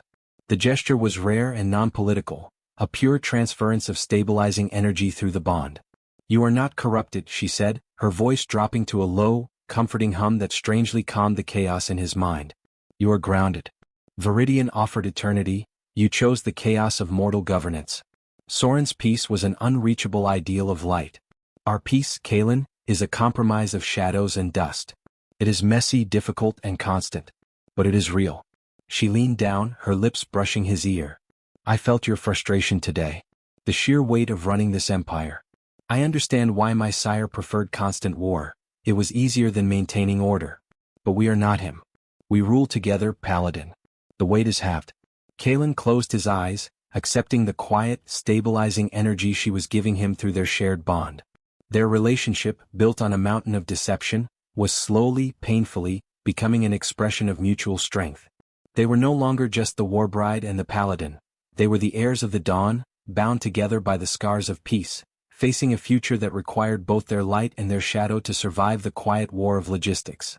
He knew he had to meet with Soren. The fragile peace depended on securing the trust of the very person who believed Kaelen was a betrayal of everything he once stood for. Kaelen Thorne traveled alone to the meeting point, a shattered shrine of the Sunlet Order, barely recognizable amidst the scorched plains. He wore no armor, only simple dark robes provided by the citadel, a conscious choice to appear neither as a paladin nor as a consort, but simply as Kaelen. Elder Soren was waiting. His face, usually kind, was etched with a profound sorrow that cut Kaelen deeper than any blade. Soren was the last vestige of Kaelen's old life. A man who represented the purity and light Kaelen was now forced to compromise. "You look well, Kaelen," Soren said, his voice quiet. "For a man sleeping in the heart of the shadow and bound to the creature who killed your comrades." "I am alive, Soren," Kaelen replied, kneeling respectfully, a gesture of deference to his mentor, if not his old order. "And the war is over. That is the only thing that matters." "Is it?" Soren challenged, stepping back. "You have become a part of the darkness you swore to destroy. Tell me, Kaelen, when you stood beside the Warbride, when you accepted her blood, did you feel the light of the sunlet order dim inside you?" Kaelen stood up, meeting his mentor's searching gaze. "I felt the oath of blood bind my life to hers. I felt the necessity of that lie. And now, I feel the necessity of this truth. We did not destroy the shadow, Soren. We silenced its heart. Lysandra and I are tearing down the war machine, rebuilding the human territories, and offering a peace Veridian never would. And you expect me to believe the creature who led the genocide is now a queen of peace? And that you, the last paladin, are her champion?" A dark jest, Kaelen. Kaelen knew he couldn't simply rely on political rhetoric. He had to appeal to the deeper truth, the truth of the true vow. "When I stood against Valthus, he attempted to rip the bond from my soul," Kaelen confessed, lowering his voice. "He expected my light to fight his shadow. Instead, I channeled the void's silence, the absolute neutral state of the blood heart, to extinguish his magic. That stability comes from the true vow, Soren. Lysandra's dark authority is tempered by my mortal practicality, and my idealism is contained by her ruthless command. It is a dual anchor." He reached out his hand, palm up. "You asked for a liaison, Soren. I cannot ask Lysandra to risk any other vampire. I am the only one who can navigate both worlds. But I need you to lead the rebuilding efforts in the border territories. The humans will listen to you, not to my queen. I need you to be the light that proves our shadow is true." Soren looked at Kaelen's hand, then at the obsidian ring on his finger, the symbol of his forbidden alliance. The weight of the request, the risk of associating the pure sunlet order with the citadel of dread, was immense. "If I accept," Soren said, his voice heavy with warning, "I do it for the people, not for your throne. And I need a guarantee. An absolute, tangible measure of your commitment to the light." "Name it," Kaelen responded instantly. "The Bloodheart is the source of all the evil in this land. Its silence is a temporary mercy. To truly prove your commitment, you must allow me to place a sunlit seal of containment on the heart itself. It is a powerful, ancient ritual. It will not destroy the heart, but it will ensure that neither Lysandra nor any future Vex can ever drain its power for conquest again. It is a safeguard against the return of tyranny." The request hit Kaelen like a physical blow. The Bloodheart was the source of their stability. Its inertia was the core of their political power. Allowing Soren to place a sunlit seal meant permanently limiting the Queen's magical authority and risking the delicate equilibrium created by the true vow. It was a massive, terrifying risk that could expose them to the remaining pureblood factions who would see it as a vulnerability. Kaelen felt a spike of alarm through the bond. Lysandra was sensing the high-stakes negotiation. "No, Kaelen. You cannot. It compromises the power of the vow." Kaelen ignored the silent warning. He looked at Soren, seeing the old man's absolute conviction. He knew that for peace to be genuine, it had to be built on sacrifice, not just victory. "The sunlit seal will be permitted," Kaelen stated, his voice firm, overriding Lysandra's internal protest. "But only you will perform the ritual. And you will work directly with Lysandra. You will see the truth of our rule, Soren, not just the darkness." Soren finally smiled, a faint, weary expression of hope. He grasped Kaelen's hand, a silent acceptance of the terrifying burden. "Then I will serve. And I will pray, my son, that the light you carry is enough to contain the shadow you married."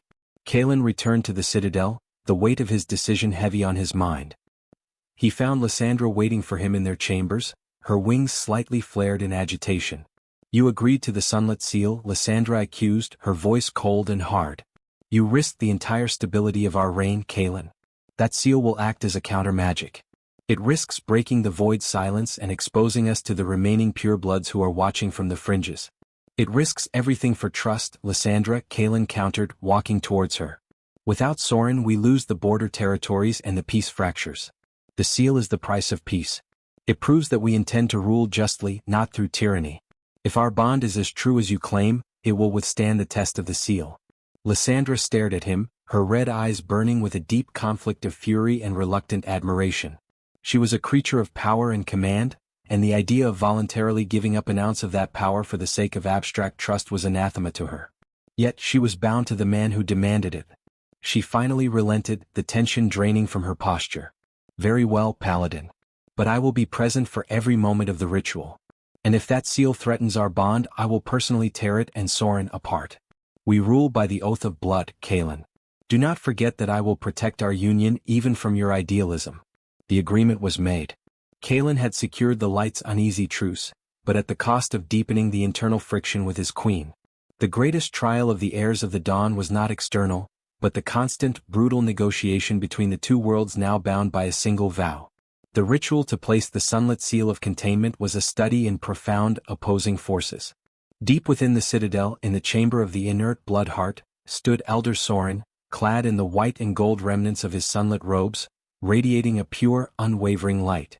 Facing him, on the other side of the crimson pool, stood Lysandra Vex, her obsidian armor and black wings stark against the shadow, her very posture daring the light to trespass.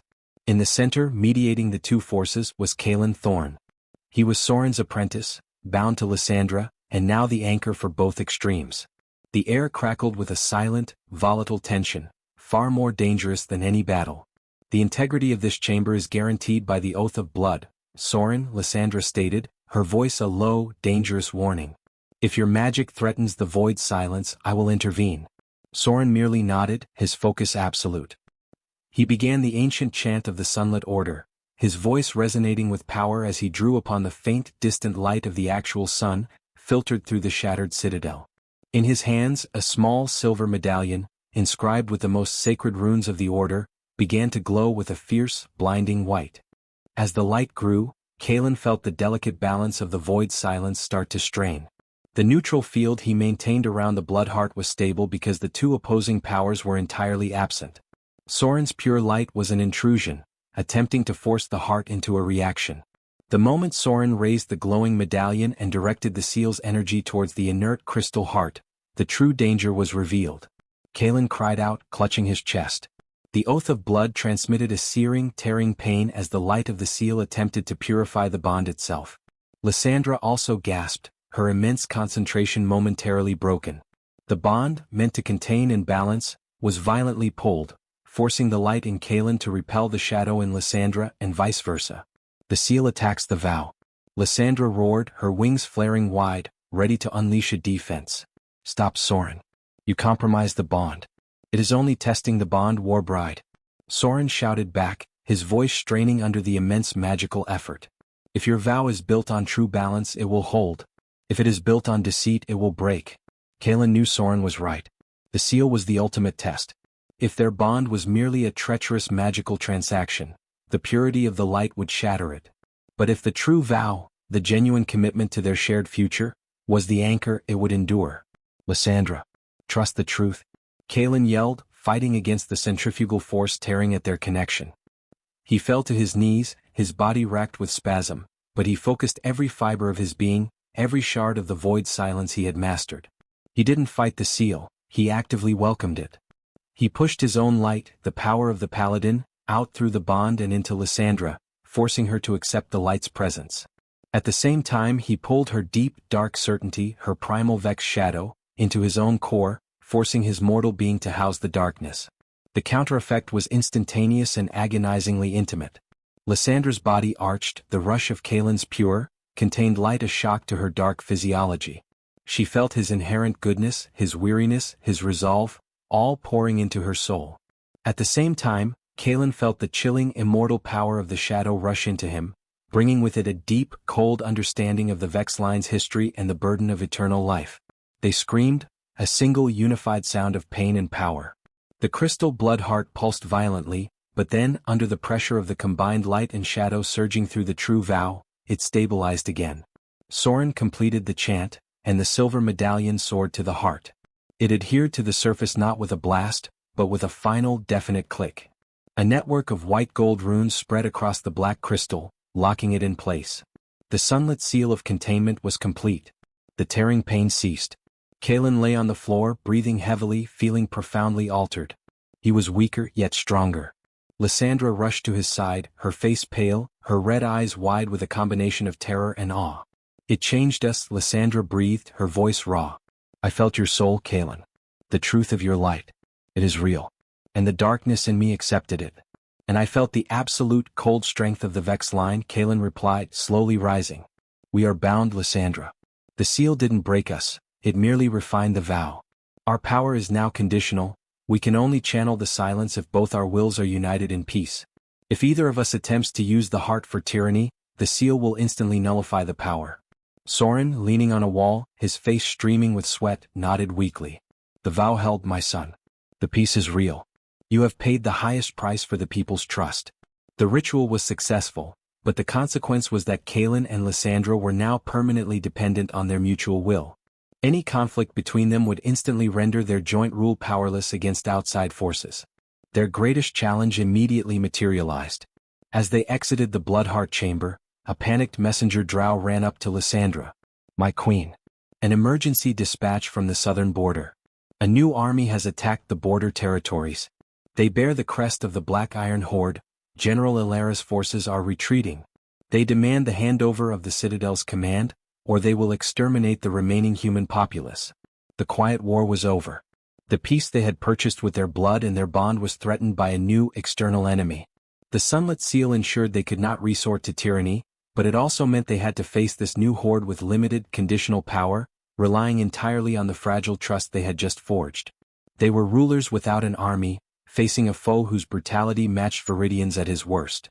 The Black Iron Horde was a ruthless mercenary kingdom from the eastern wastes, known for its sheer brutality and siege warfare.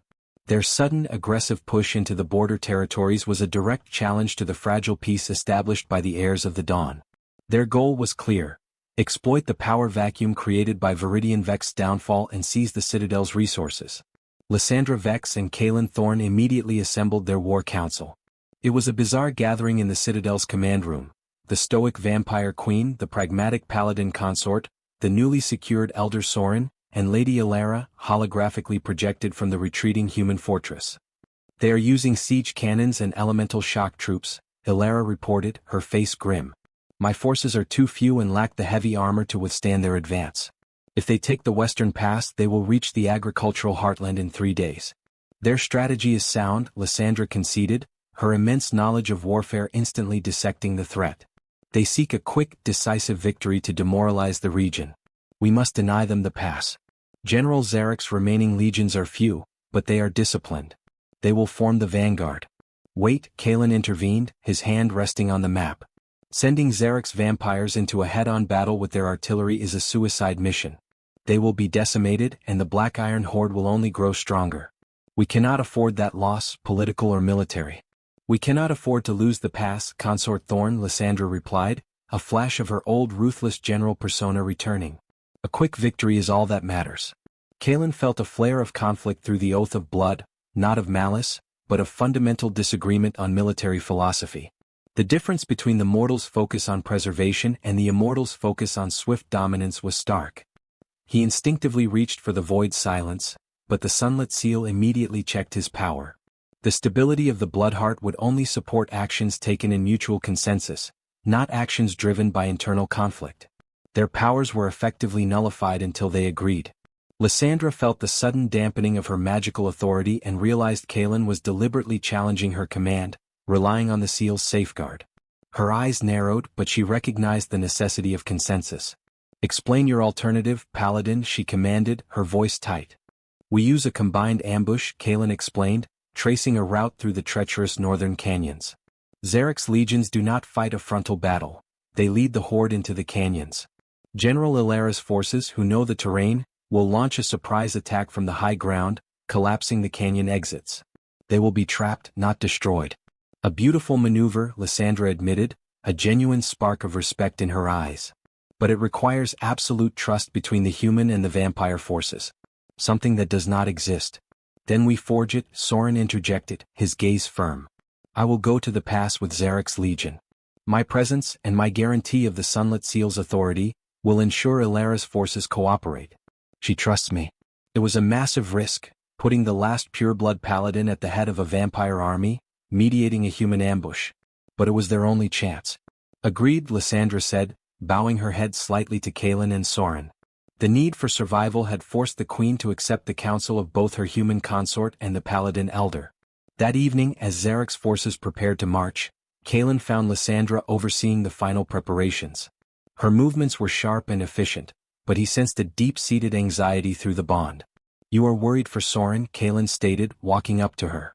"I am worried for the stability of this reign," Lysandra corrected, not looking at him. "If Soren fails, Ilara will not forgive us and Zarek's remnants will scatter. We will lose the pass and the Horde will consume us. We have placed the entire future of the Dawn on the fragile hope of trust, something I have spent centuries learning to despise." "I am going with them," Kaelen announced. Lysandra spun around, her face a mask of furious opposition. "Absolutely not. You are the anchor of the vow. If you fall, the seal and the Bloodheart become unstable. The entire citadel is at risk. And if I stay here and the ambush fails due to lack of trust, the entire world is at risk," Kaelen argued. "Soren needs a direct line to our shared authority, a presence that can bridge the absolute gap between the shadow and the light. I must go, Lysandra. Our bond will not be broken by distance, it will be broken by failure." He walked towards her, placing his hands on her armored shoulders. "We are the heirs of the Dawn. The peace we forged must be defended together. I will be the light that guides the shadow, and I need you to be the queen that commands the citadel in my absence. Trust the vow, Lysandra. It held against Veridian and it held against Valthus. It will hold against the Horde." Lysandra searched his eyes, the deep crimson meeting the resolute blue. She felt his conviction, his fear, and his unwavering belief in their shared path. She knew she could not stop him without shattering the fragile trust they had built. "Go," she finally whispered, her voice laced with immense reluctance. She lifted her hand to his face, her touch cool against his skin. "But know this, Paladin. If you fall, I will not simply mourn. I will summon the last darkest power of the Vex line, Sunlet Seal be damned, and I will personally rip the Black Iron Horde from the face of the world." Kaelen simply nodded, knowing her threat was both a terrifying promise and the highest possible expression of her love and commitment. He was leaving his queen, the source of his stability, to lead an army of vampires and humans into a canyon ambush, secured only by the belief in his forbidden marriage. He was going to war not as a paladin but as the consort, bound by the oath of blood. The northern canyons were a desolate, razor-edged wound in the earth, and they were about to become the graveyard of the Black Iron Horde. Kaelen Thorne rode at the head of General Zarek's surprisingly disciplined legion, the vampire general's presence a constant, brooding tension at Kaelen's flank. Elder Soren, clad in simple leather armor over his robes, rode beside the paladin consort, his face set in grim resolve. "The Horde's vanguard is predictable," Kaelen stated, his voice tight over the roar of the canyon winds. He was speaking into a magically amplified conduit linked to Lady Ilara's hidden forces on the high cliffs. "They rely on momentum. Zarek, you will engage and retreat, leading them precisely to the northern choke point. If they sense an ambush, this entire plan collapses." "I am a general of the Shadow Empire, Thorne," Zarek sneered, though the tone was subdued by the magical constraint Lysandra had placed on him. "I do not lead retreats. I lead victories." "Today, retreat is the victory, General," Soren interjected, his voice carrying the authority of his centuries. "Trust the consort strategy, Zarek. The Warbride commanded it and the Sunlet Seal sanctions it." The mention of the seal was enough. Zarek grit his teeth and directed his legion into the main pass. Kaelen dismounted at a high vantage point overlooking the narrowest section, the choke point. He felt the cold presence of Lysandra through the oath of blood, not as a distraction, but as a vast, steady power source holding the citadel together. She was miles away, but her confidence was the rock beneath his command. The engagement began swiftly. Zarek's legion, utilizing their speed and shadow-blending techniques, struck the Horde vanguard, delivered a precise, damaging blow and immediately pulled back, drawing the larger, heavier Horde deeper into the narrow canyon mouth.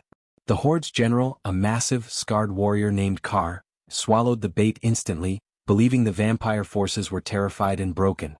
He ordered his main columns and heavy siege weaponry to flood the pass. Kaelen watched, his heart hammering against his ribs, calculating the distance. He had to wait until Kar's core column was fully within the kill zone, past the point of no return. "Now Ilara." Kaelen finally roared into the conduit, his voice echoing off the canyon walls. From the high cliffs, Lady Alara's hidden human forces unleashed their payload. Not arrows but huge, strategically placed charges of explosive dust and stone. A thunderous roar shook the earth. Both entrances to the choke point collapsed in a massive cloud of rock and dust, sealing Kar's main force inside. The victory was fleeting. Kar, realizing the ambush, immediately ordered his elemental shock troops to begin clearing the rubble. Zarek's remaining forces were pinned at the far end, facing the concentrated, furious might of the trapped horde. The plan has failed, consort. Zarek shouted over the roar of the battle. They will clear the rubble before Alara can reinforce. They must be held. We will charge. No. You hold your line, General. Kaelen commanded, drawing his sword. He turned to Soren. I need you to anchor the void silence here. If their general uses any dark magic, you must nullify it. I'm going in. Kaelen, you cannot. You are mortal. Soren protested, but Kaelen was already sprinting down the dusty slope. Kaelen plunged into the chaos. He didn't seek out Kar. He ran straight toward the section of the cliff that Alara's forces were struggling to collapse completely. The Horde's elemental troops were focused on clearing the pass, their backs turned to him. Drawing on the oath of blood, Kaelen channeled the sheer, terrifying speed and instinct he had gained from Lysandra. He moved like a dark blur, slicing through the elemental troops' ranks with precision, his borrowed shadow shield deflecting their confused attacks. He reached the compromised cliff face. This time he didn't need a sword. He focused his will, drawing on the immense, channeled energy flowing through the true vow. He focused the raw, explosive power of pure light, the very energy Lysandra had taught him to contain, and slammed it into the weak structural point of the cliff. The light was blinding, a flash of pure Paladin power concentrated by the shadow's discipline. The entire section of the cliff face groaned, then violently collapsed in a crushing avalanche of rock and steel, sealing the Horde entirely within the choke point. Kar, the general of the Horde, turned just in time to see the human consort, the symbol of the Dawn's fragile unity, standing over the wreckage. Kar roared, charging Kaelen with a massive warhammer. Kaelen, exhausted and depleted, knew he couldn't win the physical fight. He looked into Kar's enraged eyes and focused the one power no other warrior in the world could withstand, the void silence. He unleashed a focused blast of anti-magic straight into Kar's enchanted armor. The effect was devastating.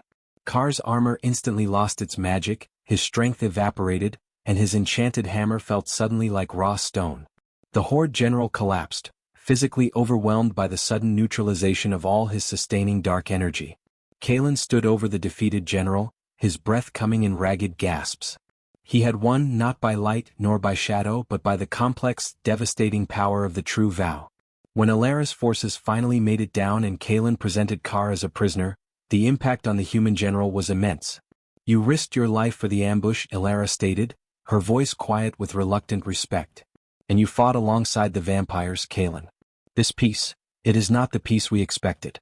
It is the only peace we have, Alara, Kaelen replied, exhaustion finally overtaking him. The Horde is broken. The border territories are safe. Now we rebuild. The victory secured their reign, but the cost was high. Kaelen returned to the citadel utterly spent, his energy reserves near zero. He stumbled into their private chambers, barely able to stand. Lysandra was waiting. She rushed to him, her usual composure utterly shattered. She didn't speak, she simply wrapped her powerful wings around him, creating a cocoon of dark velvet and protection. She had felt his reckless, terrifying expenditure of energy through the bond, the near-fatal cost of wielding both the light and the shadow. Never again, Kaelen, she whispered into his hair, her voice trembling. Do you understand the risk you took? You could have broken the bond forever. But I didn't, Kaelen murmured, leaning into her immense strength. The bond, it held. Because we both wanted the same thing. Lysandra held him tighter, her immense power now flowing through the bond not to dominate, but to heal, to stabilize, and to love. The lie of their marriage was over. It was the deepest truth in their broken world. They had saved the new empire, and in the process they had finally truly saved each other. The victory in the canyon ambush was not just military, it was a political earthquake. It proved that the heirs of the Dawn, led by a vampire queen and a human paladin, could not only defend their territory but could do so by forging an unthinkable unity between the shadow and the light. The Black Iron Horde was shattered, its general, Kar, a prisoner in the Citadel's deepest dungeon. The War Council reconvened, no longer with tension, but with reluctant respect. Lysandra Vex sat on her temporary throne, her imposing presence now softened by a quiet dignity. Kaelen Thorne stood beside her, his weariness visible, but his authority absolute. Their first act was dealing with General Zarek. General Zarek, Lysandra commanded, her voice even. Your performance in the canyon was exemplary. You followed the consort's orders and delivered a military success against your ingrained desire for conquest. You have proven that loyalty to this reign is possible. Zarek, standing ramrod straight, waited for the expected reward of a higher command. Therefore Kaelen continued, stepping forward, his voice firm, you are being sent to the eastern wastes.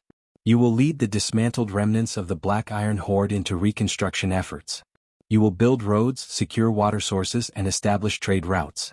Your task is to turn a place of conflict into a place of commerce. If you succeed, your honor will be restored. If you fail, the sunlet seal will ensure that your punishment is permanent. Zarek's eyes burned with silent outrage.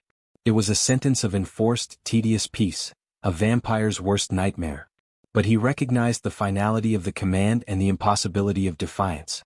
He bowed deeply, a true gesture of submission this time. Your will, Consort Thorne. With the internal militaristic threat neutralized and the external threat destroyed, they turned to their fragile ally, Lady Ilara.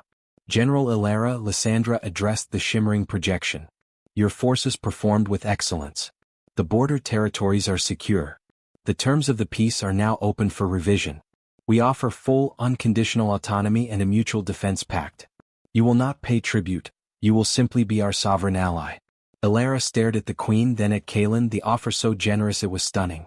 And what does the Shadow Empire demand in return, Warbride? Only one thing, Kaelen answered, a rare, genuine smile touching his lips. That you send Elder Soren home. His task is complete. He needs rest and the people need their guide. Ilara finally nodded, a flicker of genuine respect crossing her face. The Paladin consort keeps his word. The autonomy is accepted. The border territories are allies of the heirs of the dawn. The council dissolved, leaving Lysandra and Kaelen alone in the chamber. The victory was complete, the reign consolidated.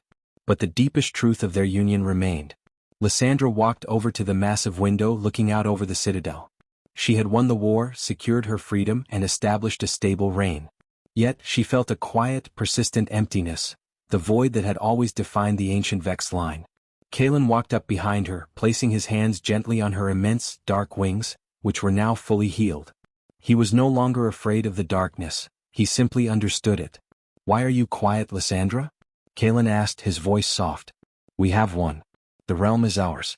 It is too quiet, Kaelen, she admitted, her voice low and vulnerable. My whole life was defined by the scream of battle and the absolute dominion of my sire. Now there is only stability. And I have no frame of reference for this kind of peace. I don't know who I am when I am not the Warbride. Kaelen turned her gently to face him. He didn't see the feared general. He saw the immensely powerful, immensely lonely woman bound to his soul by the most profound of vows. You are the queen of authority, Lysandra, Kaelen murmured, reaching up to touch the soft, pale skin of her cheek. You are the one who chooses peace over power. You are the one who accepted the light into your darkness. You are the only thing holding this fractured world together. And you, Paladin, she challenged softly, her red eyes searching his. You were ordered to destroy me. You married me with a lie. Now what? The lie is over. What is the truth of the Paladin consort?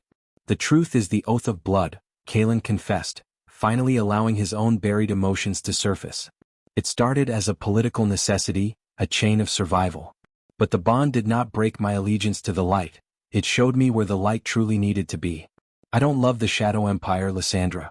But I love the woman who risks her eternity for a difficult, messy peace.